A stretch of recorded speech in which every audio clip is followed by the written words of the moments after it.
je vais retrouver le x de t. Alors, on va le modifier encore un petit peu. On va introduire l'amplitude complexe. On va écrire x0 exponentielle i phi exponentielle i oméga t. Donc ça, on va la noter. Ça, c'est égal à z0 exponentielle i oméga t. Alors, où, ça y est, je suis en bas de la page, où z0, on l'appelle l'amplitude complexe. Z0. Voilà, je vais venir là. Donc, on a Z0 est égal à exponentielle, X0 exponentielle. On introduit le déphasage. On le met à l'intérieur de. Oups, qu'est-ce qui se passe? Phi. Donc là, celle-là, on l'appelle, c'est l'amplitude de Z0, on l'appelle l'amplitude complexe. Et le X0, on l'appelle l'amplitude, c'est celle-là l'amplitude réelle. Amplitude réelle. Et regardez le lien entre, si je calcule Z0, vous allez regarder, tel que le module de Z0, c'est quoi? C'est racine carrée de Z0, son complexe conjugué.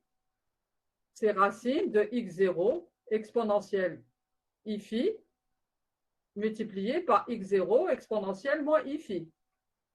Donc ça va rester racine de X0 au carré.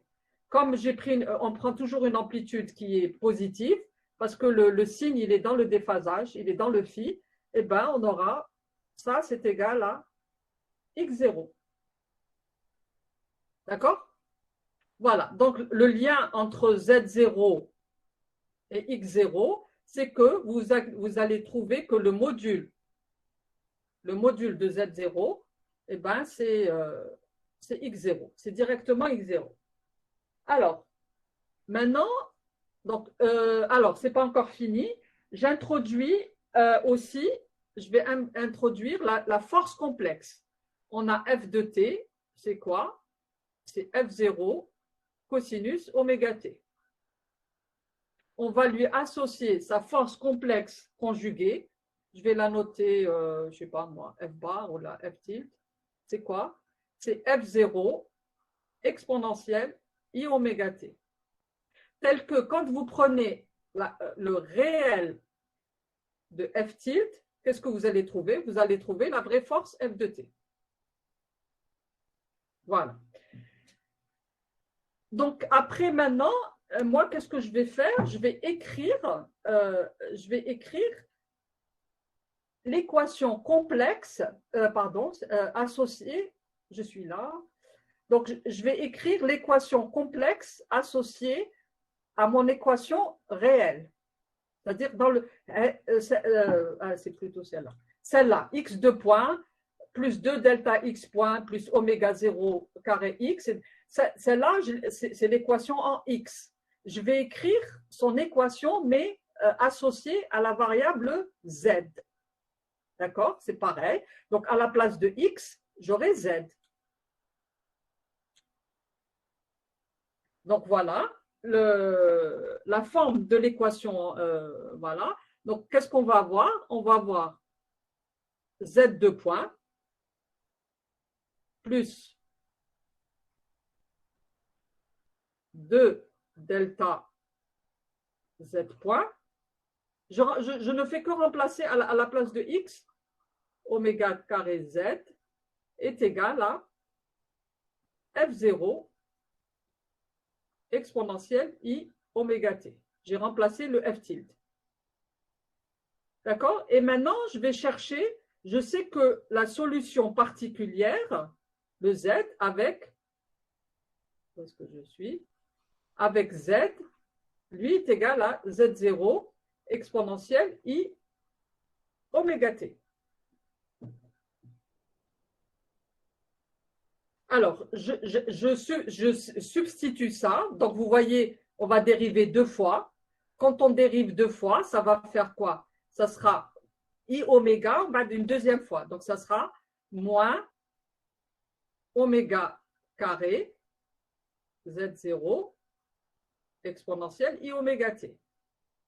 Plus, je dérive une fois, donc ça fait 2I delta oméga Z0 exponentielle I oméga t.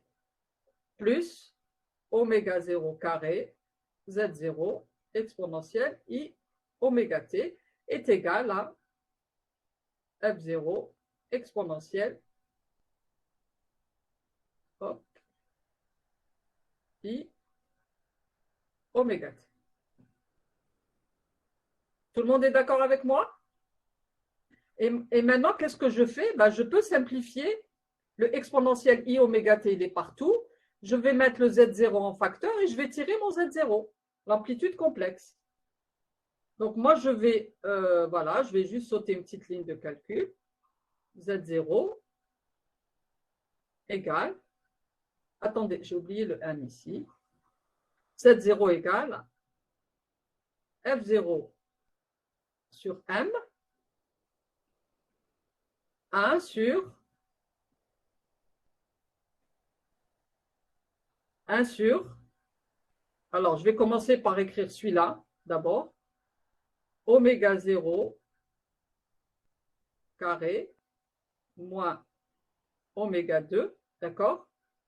Plus, en général on les met ensemble, plus 2i delta oméga.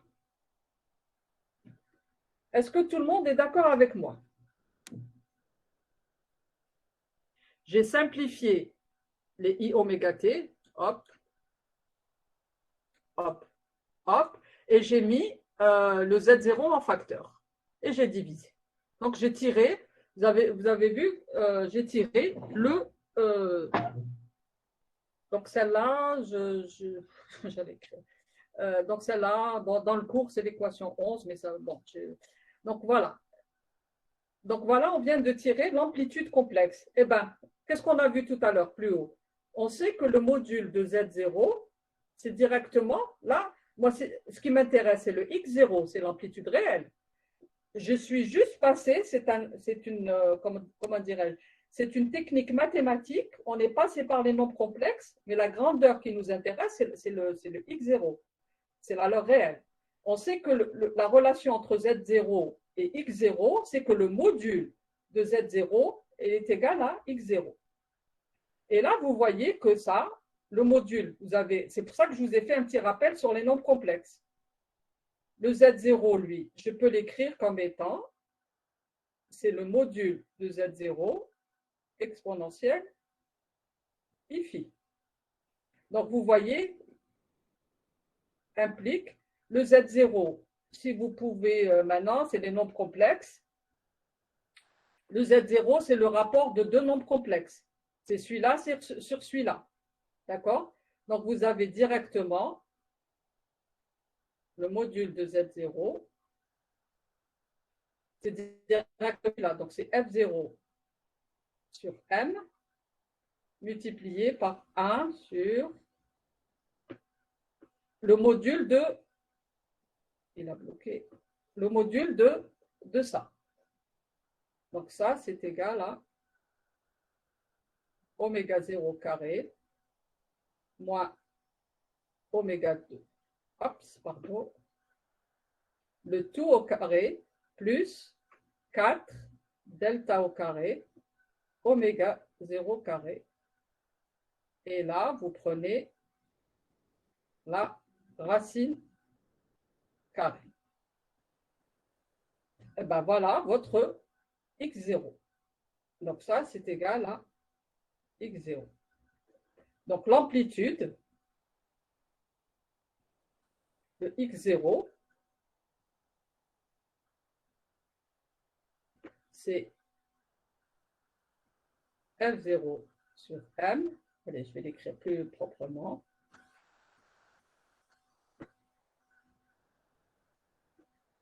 Donc c'est 1 sur oméga 0 carré moins oméga carré, le tout au carré, plus 4 delta au carré, oméga carré.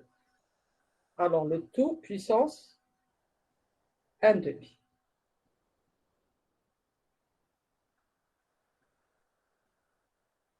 Racine 1/2. D'accord? Et pour le... Ça, c'est pas un point, hein, c'est juste... c'est pas X point, c'est l'amplitude. Et donc, vous voyez que l'amplitude, elle dépend de la pulsation de la force excitatrice. Et le déphasage, regardez. Pourquoi? Le Z0, bon, rapidement, hein, c'est des maths. Hein. Hop, hop, hop, où est-ce que je suis?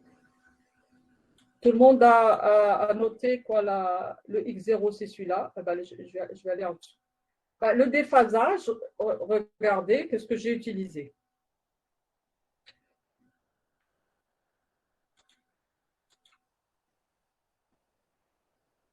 Ah, je suis allé trop haut.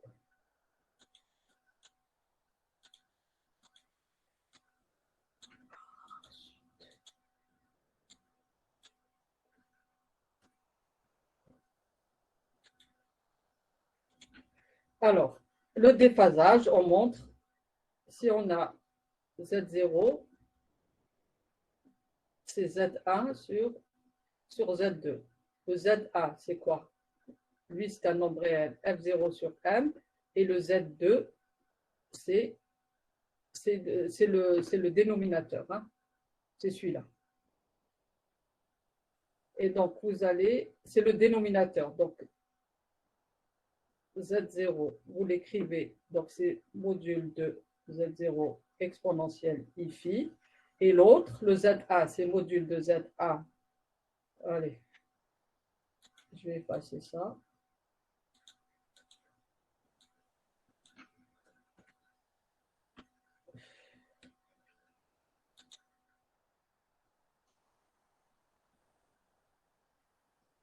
Exponentielle I-phi A sur module de Z2 exponentielle I-phi 2. Ici, on a phi A, il est égal à 0. Et donc, parce que le numérateur, là, le ZA, c'est un nombre réel. Donc, il est sur l'axe, etc. Bref, vous avez exponentielle I-phi est égal à moins exponentielle I-phi 2. Et tangente phi 2, c'est la partie imaginaire, c'est la partie imaginaire sur la partie réelle. Donc, on a tangente, où est-ce que je suis? On a tangente phi 2. Tangente phi 2, c'est la partie, donc c'est 2 delta au carré sur oméga 0 carré moins oméga 2. J'ai tangente ici, tangente phi 2 est égale à moins tangente phi. Donc, implique tangente phi. Ça, vous reprenez ça à tête reposée, hein, les nombres complexes. Voilà.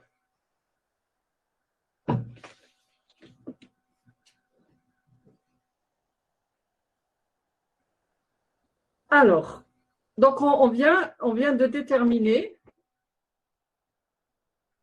explicitement donc la solution.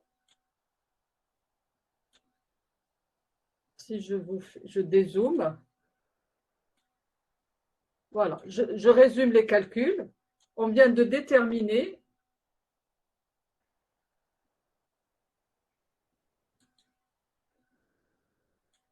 alors, en résumé, donc la solution particulière x de t, elle est égale à x0 qui dépend de oméga, cosinus oméga t plus phi aussi qui dépend de oméga. Alors, avec l'amplitude x0, elle est égale à f0 sur m. Voilà, je vous l'écris plus proprement.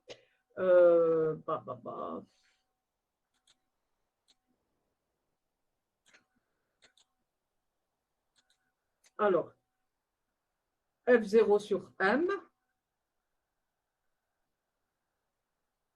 sur, qu'est-ce qu'on a trouvé? Oméga 0 carré moins oméga 2, le tout au carré, plus 4 delta au carré, oméga carré,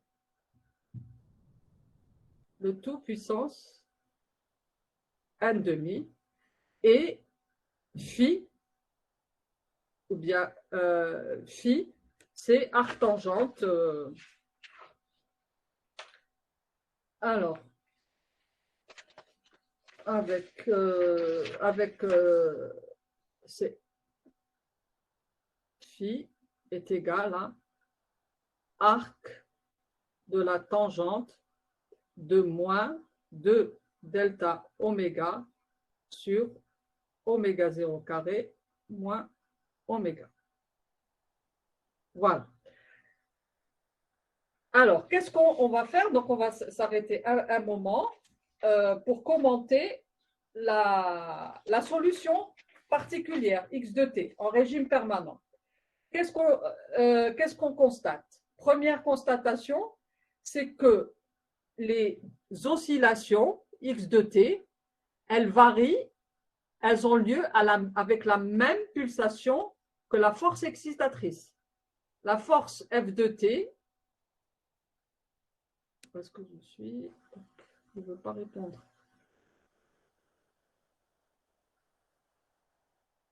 Non, il ne faut pas que je mette ma main. Donc F de t, non, ça c'est bloqué. Donc F de t, on sait que F de t, c'est F0 cosinus oméga t. Donc vous voyez que la solution des oscillations, la masse, elle se déplace avec la même pulsation que la force excitatrice. C'est pour ça qu'on les appelle des oscillations forcées. D'accord? Par contre, elles sont déphasées, il y a un déphasage entre les deux, entre la force et les oscillations. Donc, je vais juste écrire, ça c'est important, les oscillations qui ont lieu, donc les oscillations qui ont lieu avec la même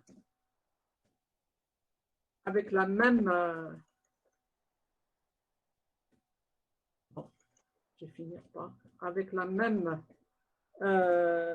fréquence ou avec la même pulsation, avec la même pulsation que la force excitatrice F de t, sont appelées des oscillations forcées. Vous voyez, le système n'oscille pas à la pulsation propre. Il va osciller à la pulsation de la force excitatrice, d'où les oscillations, d'où l'appellation d'oscillation forcée. Alors, remarque forcée, mais bon, voilà. Remarque, les conditions initiales ici, dans les oscillations forcées, les conditions initiales n'interviennent pas. Dans les oscillations forcées, les conditions initiales n'interviennent pas. N'interviennent pas. Elles sont où, les conditions initiales?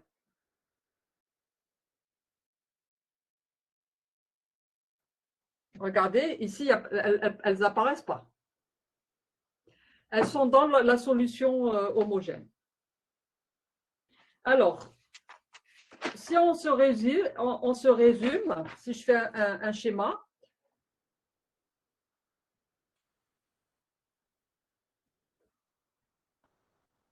alors, Voilà.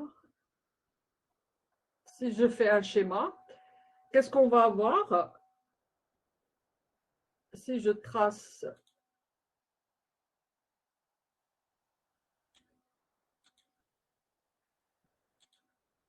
X en fonction du temps, OK?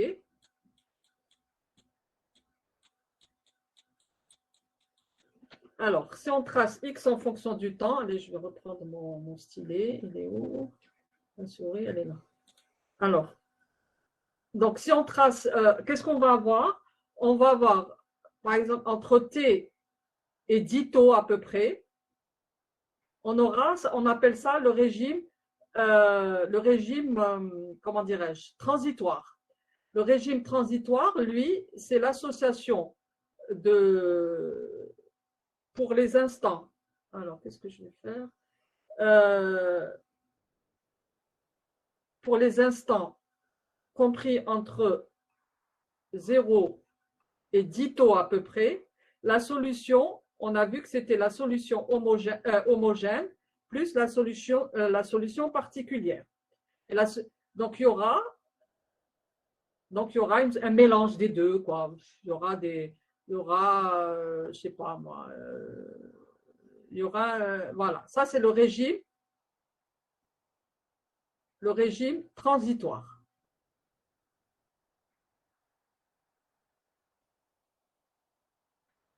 Ensuite, le régime permanent, à peu près, pour des instants supérieurs à 10 taux, on va avoir des oscillations qui vont avoir lieu avec une amplitude qui est constante. Par exemple, ici, donc voilà, il y aura une amplitude qui sera constante et une période qui est constante.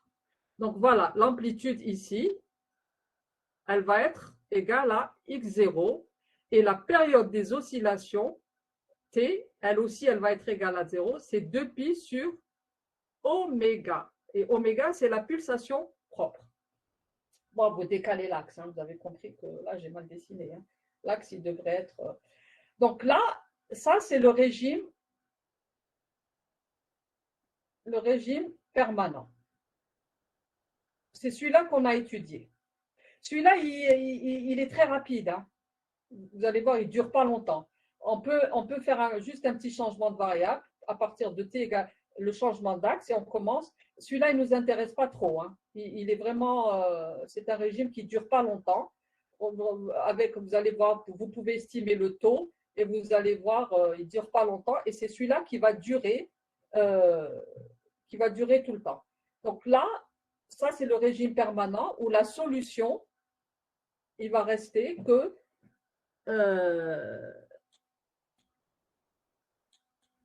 x, ce sera que xp, parce que la solution homogène, elle va décroître.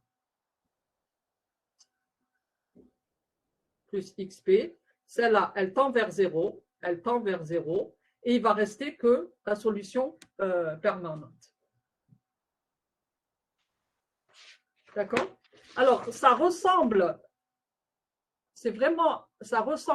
les oscillations en régime permanent, elles ressemblent aux oscillations en régime libre.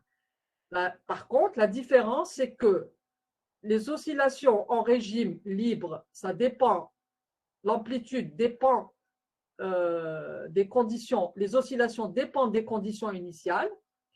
La période, dans les deux cas, la période, elle est constante. L'une, c'est 2pi sur oméga pour le forcé. Pour le régime permanent, c'est 2pi sur oméga. Pour le régime libre, c'est 2pi sur oméga 0. Mais il y a vraiment une ressemblance entre les deux. Les deux oscillent avec une amplitude qui est constante. Et vous allez voir, elle est constante. Pourquoi? Parce qu'à chaque fois, si vous calculez l'énergie, la puissance dissipée par la force de frottement visqueux, elle est égale à la puissance donnée par la force excitatrice. Ça compense. Et c'est pour ça qu'on dans le régime permanent, il n'y aura pas de perte d'énergie. que les oscillations se font avec une amplitude qui est constante. D'accord? Voilà, par exemple, le régime, si je fais un schéma, le régime libre, non amorti, on avait des oscillations. Alors, je dessine mal. Ça, c'est XM. Ça, c'est le régime libre, non amorti. Le régime forcé, d'accord? On a la même allure. OK? Ça, c'est un X0. D'accord? Par contre, celui-là, la période des oscillations, qu'est-ce qui va, monsieur? Ici, la période des oscillations, c'est T0, c'est 2pi sur oméga 0. Ici, la période des oscillations, c'est T, c'est 2pi sur oméga. Oméga, c'est celle de F de T. Celle-là, c'est oméga, c'est la pulsation propre. Ça, c'est le régime. Donc, ça, c'est le régime libre.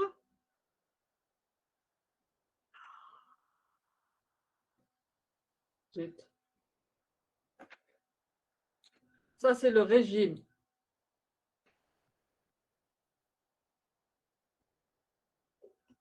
libre. Et ça, c'est le régime forcé ou permanent. OK? Voilà. Les solutions, elles se ressemblent. Hein? Elles ont toutes lieu avec une amplitude qui est constante, mais l'une, elle dépend des conditions initiales, pardon, et l'autre, non. Les conditions initiales, elles sont au niveau du régime transitoire. Voilà. Bon, j'ai assez. Est-ce que vous avez des questions?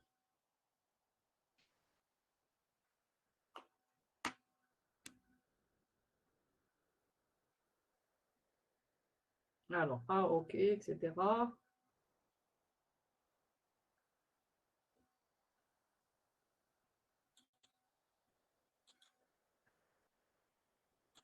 Je peux faire un petit. Je dézoome.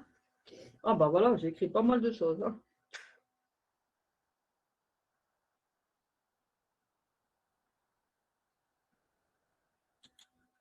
D'accord? Alors, on va maintenant. Il n'y a pas de questions? Vous m'entendez ou pas? J'ai l'impression d'être seule. Il n'y a pas de questions. Non, madame. C'est bon? Oui, on vous entend. Vous m'entendez? Vous avez Oui. suivi? Vous avez suivi? Oui. Oui, madame. Oui, madame. D'accord. Donc, voilà, on va passer maintenant à la deuxième étude. On va étudier cette fois-ci, on va étudier, c'est pas l'amplitude en fonction de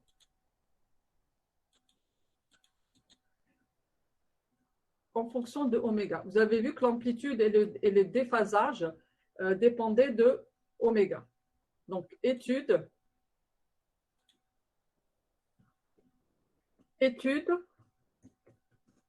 de l'amplitude et du déphasage, étude de l'amplitude x0 et du déphasage phi en fonction de la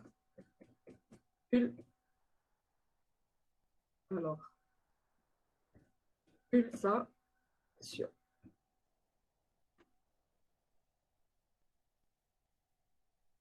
Alors, voilà, étude de l'amplitude x0 et du déphasage phi en fonction de la pulsation oméga.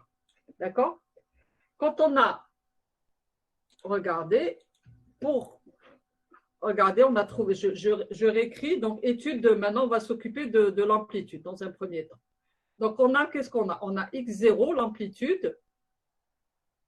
Vous avez vu qu'elle dépendait pour oméga fixé, c'est-à-dire la pulsation de la force excitatrice fixée, l'amplitude, elle est constante. Mais si vous la variez, vous voyez que si vous prenez, vous pouvez la varier. On va étudier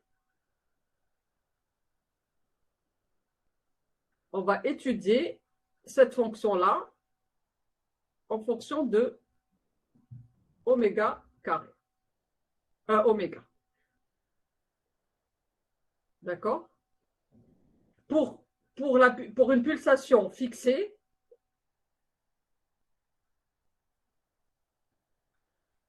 l'amplitude, elle est fixée. Mais par contre, si on dit, tiens, si on change la pulsation de ma force excitatrice, que se passe-t-il au niveau de l'amplitude? C'est ça ce qu'on va faire. Alors, voilà, c'est l'étude d'une fonction mathématique, avec comme étant la variable, tout est fixé, oméga 0, le m, le delta, à part le oméga. Donc, on va regarder si oméga égale à 0, qu'est-ce qui va rester? L'amplitude x0, eh ben, elle va être égale à f0 sur m multiplié par 1 sur oméga 0 carré. Si oméga tend vers l'infini, si oméga est très grand, regardez, eh ben, vous allez avoir x0, l'amplitude, elle va tendre vers 0. D'accord?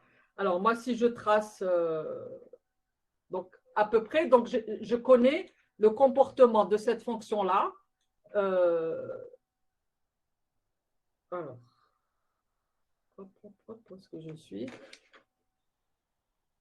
Donc, moi, je veux savoir l'allure de l'amplitude x0 en fonction de oméga. J'ai vu que lorsque c'est égal à 0, elle a cette valeur-là. F0 sur M, etc. Voilà. Elle a cette valeur-là. Et puis, lorsque oméga tend vers l'infini, elle tend vers, donc elle part de là et elle va aller vers l'infini.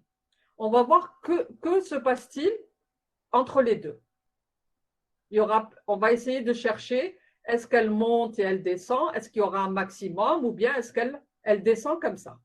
Donc, moi, je vais essayer de chercher son comportement. On va voir, est-ce qu'elle aura un maximum ou pas? Est-ce qu'elle va faire ça et redescendre? Ou là, est-ce qu'elle va faire ça? Vous allez voir qu'on va rencontrer les deux situations. Alors, du coup, qu'est-ce que je vais faire? Moi, je vais étudier, quand on a une fonction en maths, pour trouver son extrémum, qu'est-ce que vous allez faire? Vous allez d'abord étudier sa dérivée. Alors, on va étudier la dérivée. Donc, la dérivée,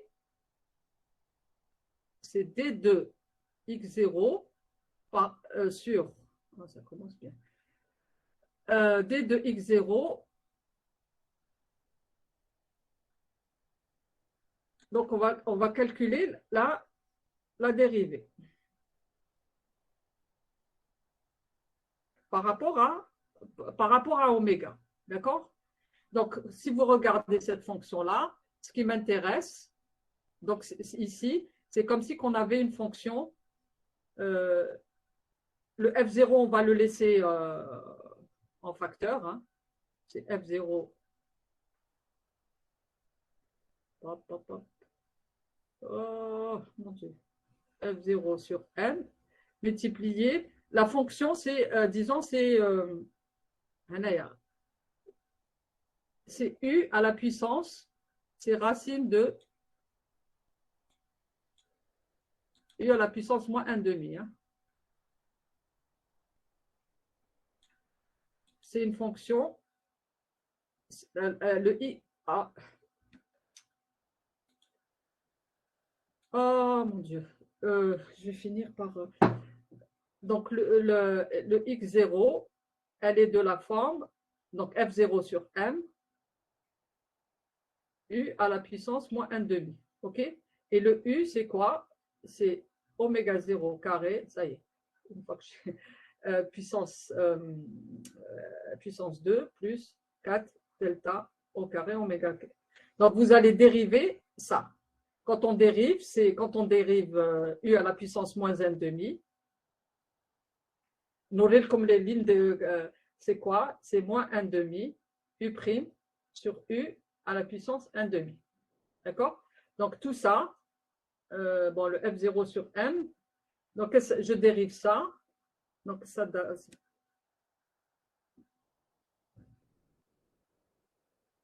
c'est 1 demi, donc il y aura un signe moins. Le u prime, c'est quoi?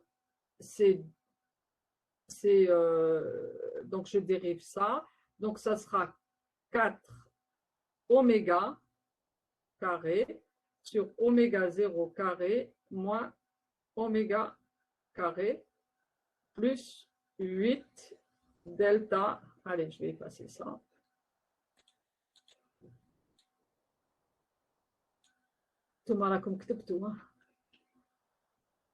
Bref, vous allez faire les calculs à tête reposée, vous aurez à les faire. Hein.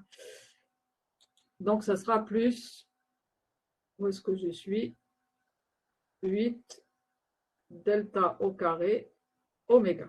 Et ça divisé par, je ne l'écris pas, racine de u. Ça ne m'intéresse pas. Donc, moi, quand on cherche les extrémums, c'est quand j'annule, elle possède, la fonction possède un extrémum, c'est au niveau de la valeur qui annule la dérivée. Lorsque oméga égale à oméga r égale à 0. Donc, on va chercher le 0 de la dérivée. Hein. Donc, ça, je vais mettre le 4 et ça va simplifier. Qu'est-ce qui va me rester? Non, ça, c'est oméga. Qu'est-ce que c'est devenu? Pardon. Là, j'étais. Ça, c'est oméga carré. C'est bien ça. C'est 8 oméga. Et là, il n'y a pas de. Ici, est-ce qu'il y a oméga? Donc, il n'y a pas ici. Hein. Ici, il y a une erreur. Hein. Quand vous dérivez, voilà. Donc, quand vous annulez, qu'est-ce qu'il va, il va vous rester? Vous mettez ça égal à 0. Donc, je simplifie. Qu'est-ce qui va rester? Il va rester, donc je simplifie, il va me rester oméga 0 moins oméga carré plus 2 delta carré. Donc ça, on pose, c'est-à-dire moi je vais chercher la valeur de oméga pour laquelle ma dérivée s'annule. Donc je vais poser oméga est égal à oméga r, ça c'est égal à 0. Donc la valeur de oméga qui m'annule la dérivée, elle est égale à oméga 0 carré moins 2 delta au carré. Bon, je suis consciente, j'ai sauté des étapes de calcul, vous pouvez les faire. Hein. Voilà. Vous dérivez, vous avez votre fonction racine, vous la dérivez et vous cherchez la valeur de oméga pour laquelle la dérivée est égale à 0. Alors, attention, donc ici, la valeur de oméga 0, de oméga que je notais R, n'existe que si oméga R doit être, elle doit être positive.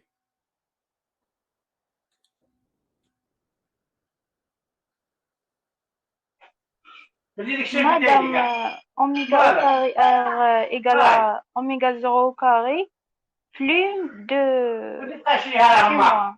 Voilà, mais c'est plus, moins. Oméga 0. Qu'est-ce qu'il y a? Plus. Qu'est-ce qu'il y a plus? Oméga 0 carré plus. Ben non. Alors là, je me suis trompée. Je me suis trompée ici. Donc, c'est oméga 0 moins oméga 2 plus 4 delta.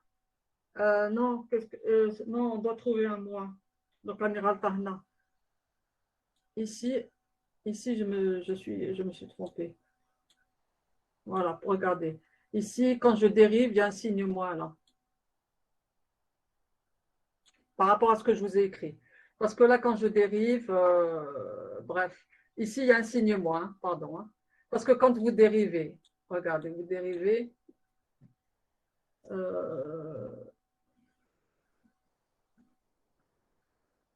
j'étais un peu vite. Ça, plus, qu'est-ce qu'on avait on avait 4 delta au carré oméga 2. Vous dérivez cette fonction, c'est quoi? On dérive ça, c'est 2 oméga 0 carré moins oméga 2, d'accord?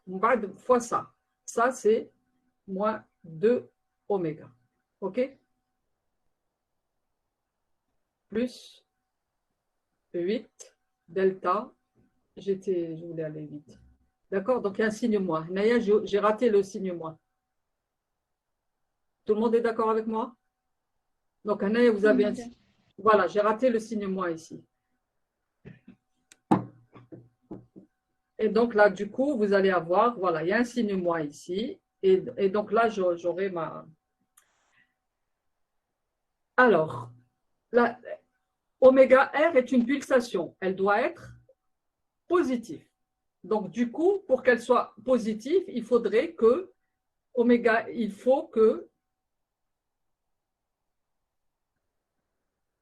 oméga 0 carré doit être supérieur à 2 delta au carré. Donc, la dérivée, elle s'annule, donc elle présente un maximum il faudrait avoir, si on a ça qui est plus petit que négatif, elle ne pourra pas s'annuler. Nous, on cherche des pulsations et les pulsations, ce sont des nombres réels. Alors, je vais vous écrire et ensuite... Alors, l'amplitude. L'amplitude x0 présente un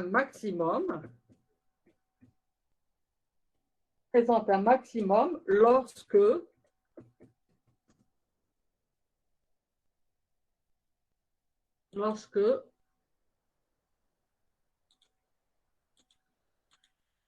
allez, je laisse la place.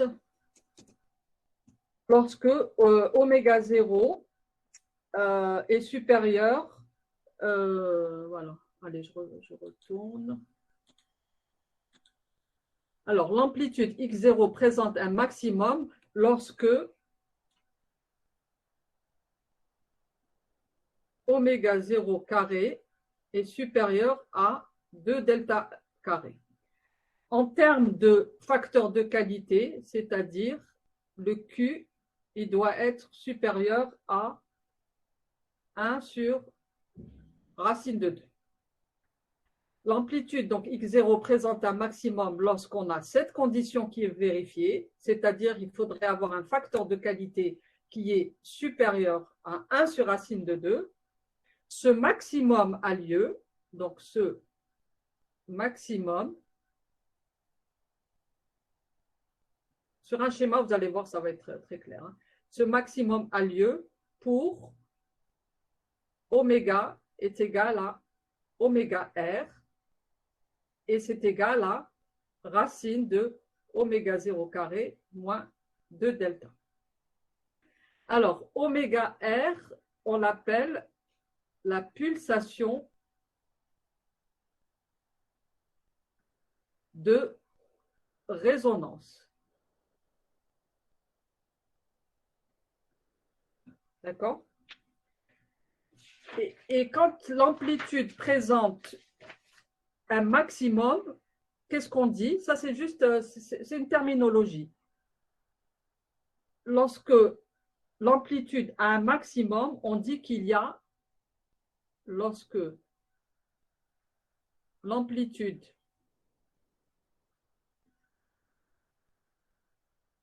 présente un maximum,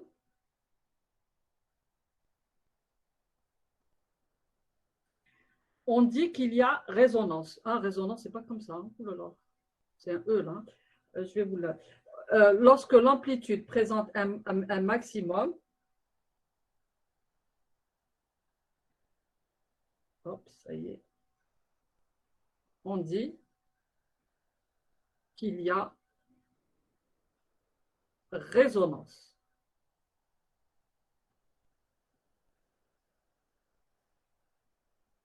La résonance, attention, il faut l'écrire avec un E.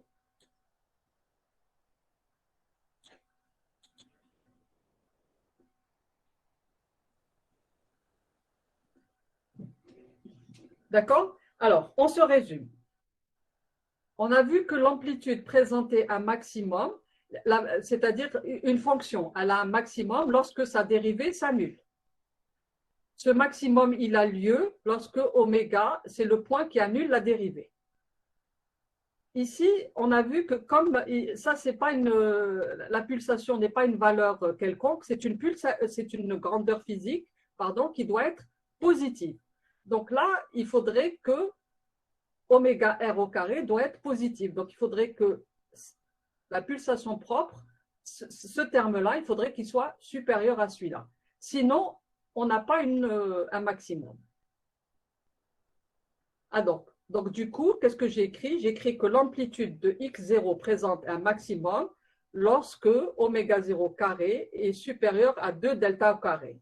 Si vous faites intervenir le facteur de qualité, lui, il faut qu'il soit, voilà, vous faites le rapport, il faut qu'il soit supérieur à 1 sur racine de 2.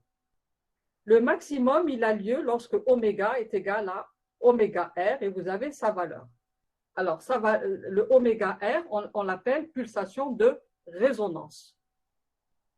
Et lorsque l'amplitude présente un maximum, on dit qu'il y a résonance. Alors, si on trace, donc cette fois-ci, regardez, si on trace, et vous allez voir que ce sera plus clair, si on trace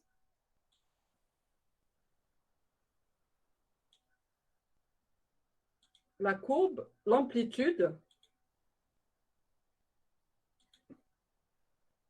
alors, pourquoi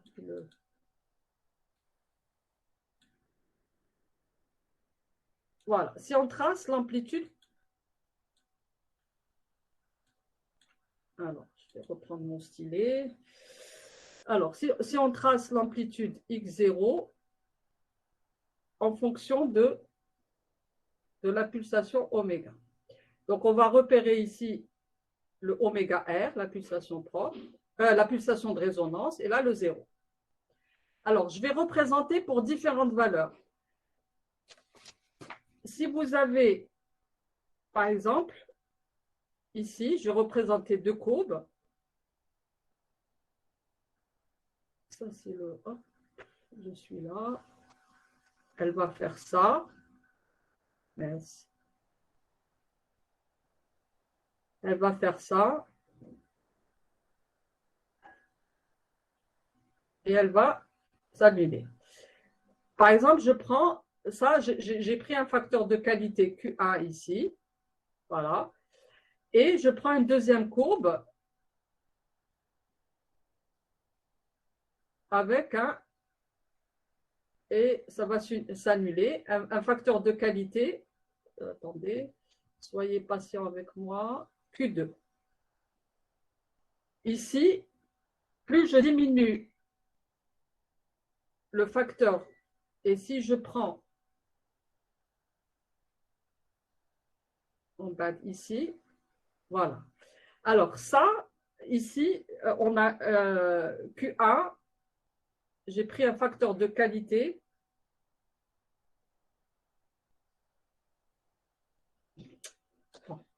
Q1 supérieur à Q2. D'accord? Le facteur de qualité, c'est-à-dire que là, j'ai diminué. ici, les frottements sont plus faibles que là. Plus les frottements augmentent, plus le maximum va diminuer jusqu'à disparaître. Ça, c'est une courbe pour lequel, ici, ça c'est une fonction pour lequel le facteur de qualité, lui, il est inférieur à 1 sur racine de 2. Alors, je vous ai présenté 3 courbes de résonance. Elles partent toutes de la même. Celle-là, elle présente un maximum. Pourquoi? Parce qu'elle vérifie, on est dans la condition où oméga 0 carré, elle est supérieure à 2 delta au carré, ou ici, on a un facteur de qualité, Q, il est supérieur à 1 sur racine de 2. Quand on a ensuite, quand j'augmente les frottements, et ben après, il n'y a plus, le maximum, il va disparaître. Il n'y aura pas, pour des frottements importants, les courbes de l'amplitude en fonction de oméga ne présentent pas de maximum. Donc, pour Q inférieur à 1 sur racine de 2, le phénomène de résonance disparaît, l'amplitude ne présente pas de maximum. Alors, voilà. Donc là, j'ai représenté 2 courbes pour lesquelles, ici, Naya, le facteur de qualité, il est en train de diminuer. Voilà. Celui-là, ça c'est un facteur. Et donc, voilà le maximum. Alors, regardez, ça c'est le phénomène de résonance. Donc, il a lieu, c'est lorsque l'amplitude, elle présente un maximum. Regardez, c'est intéressant. Par exemple, si vous voulez faire osciller, nous, quand on a un système oscillant, on veut avoir une amplitude la plus grande possible. D'accord? L'amplitude, l'oscillation x0, on veut qu'elle soit la plus grande possible. Vous avez la possibilité, soit de pousser fort, donc vous allez augmenter le F0, soit, ça c'est plus ingénieux, c'est plus intelligent, d'appliquer une force dont la pulsation, elle est proche de la pulsation de résonance. Ou bien elle est égale, pardon, c'est pas, elle est égale à la pulsation de résonance.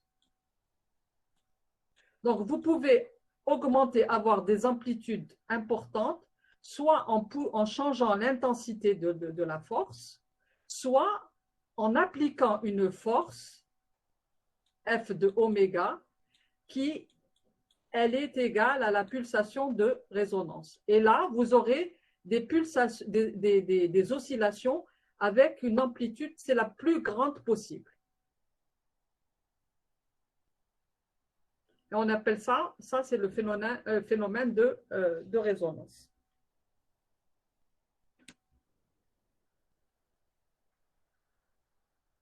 Par exemple, vous voulez pousser quelqu'un. Il y a quelqu'un qui est sur une balançoire. Il y a quelqu'un qui est sur une balançoire et vous êtes là en train de le pousser avec vos mains. D'accord? Vous voulez l'emmener le plus loin possible. Soit vous sortez vos muscles et vous poussez fort. Il y a aussi une autre possibilité qui est beaucoup plus intéressante, c'est que vous allez le pousser avec une force dont la pulsation est égale à oméga R. Et elle est égale à racine, quand on fait des calculs, c'est oméga 0 carré moins 2 delta au carré.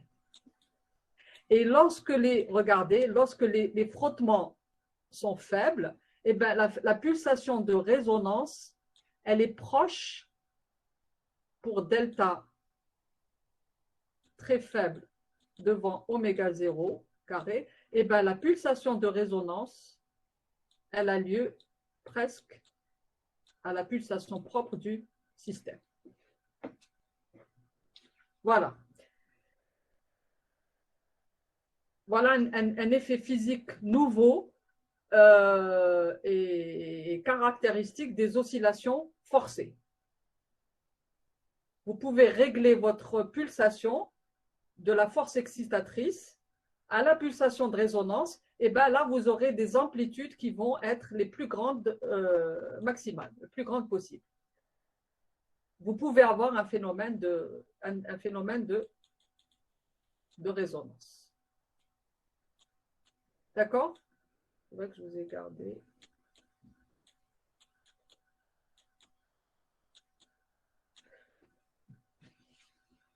Bon, la prochaine fois, il me restera à vous commenter le déphasage et puis on parlera de puissance et d'impédance, etc.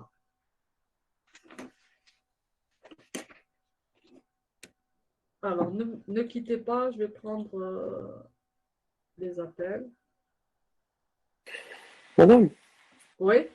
Allez. s'il vous plaît, s'il vous plaît, je suis toujours pas sur le classroom de la section. Attendez. Ah si, je vous ai envoyé. Non, j'ai pas trouvé. Ah non, allez-y en spam, parce qu'à chaque fois, il me met comme quoi je vous ai mis. Moi aussi, madame, je suis pas dans la classroom. Attendez. Oh, Madame, je vais chercher en spam. Ouais, mais moi, quand je vous introduis, j'ai un truc rouge en disant que ça y est, vous y êtes. Alors, ne quittez pas, je vais juste prendre en photo.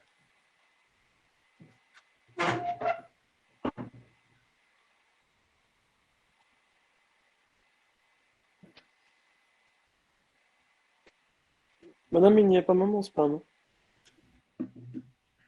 Qu'est-ce qu'il y a? Vous avez parlé? Il n'y a pas en spam. Bah, Samy, je sais pas, bah, envoyez-moi encore un mail. D'accord, pas de problème. Parce qu'à chaque fois, Alors, les autres, ceux qui ne sont pas sur Classroom, vous me renvoyez un mail, mais il faudrait que vous ayez comment dirais-je, une adresse Gmail, sinon ça ne marche Oui, pas.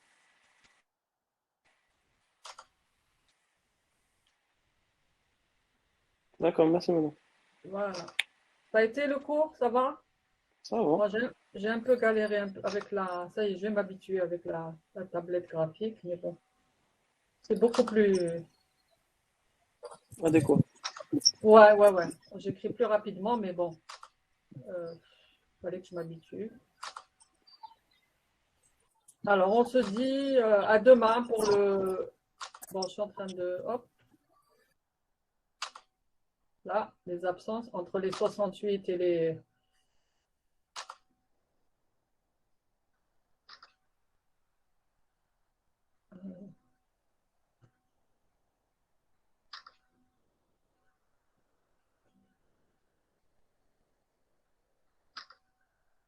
Oups.